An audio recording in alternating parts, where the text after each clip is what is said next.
Alright, so here's a quick update on the progress, if you will, on the seat installation on the Wagoneer. So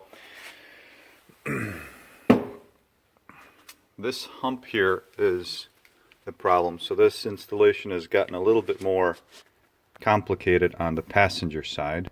I'm hoping the driver's side won't be as complicated. This hump here, this is the transmission tunnel.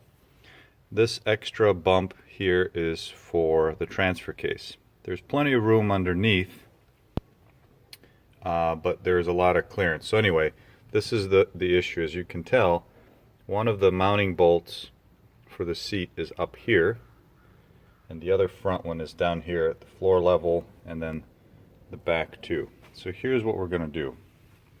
Take you over here.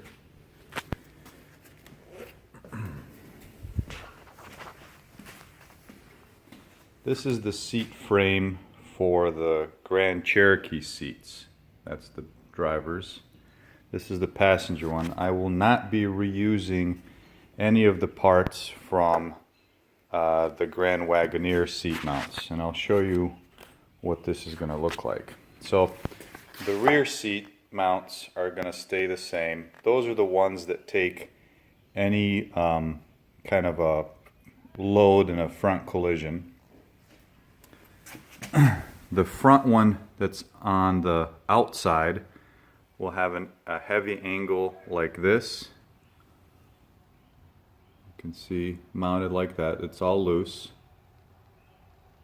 Okay, and it'll be mounted on that same stock location on the floor there. This is where the interesting part comes in on the inboard side. Let me put something heavy on this.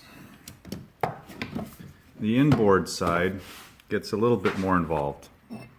We have another piece of angle that will basically go like that. It actually will end up probably going like this. Because there's not enough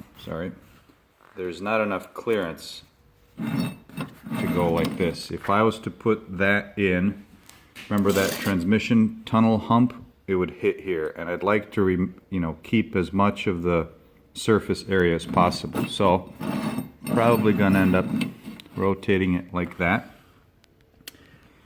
and I think it's going to be better to weld it all. So this is 2 inches tall.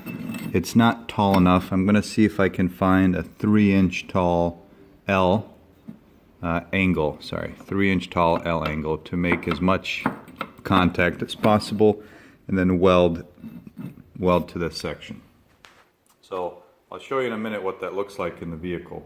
The other issue is, so let's say we get all of that done. The seat, the Grand Cherokee seat, same as you can tell kind of on the driver's side, it's biased. So here we have some 1/4-inch steel.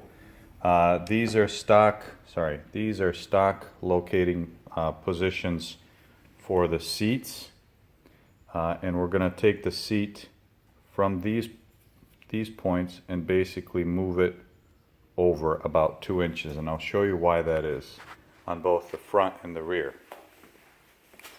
Go back over here. Reason we need to do that is if we don't bias the seat to the inboard side, you really have no room. You can close the door, but it's really not comfortable. You're kind of wedged against the side of the door. Your arm is really, you're forced to use the armrest, and there's not enough room to get down into the controls. So I measured that by comparison, and so we're going to bias it about 2 inches inboard. I'll show you what that looks like in a second.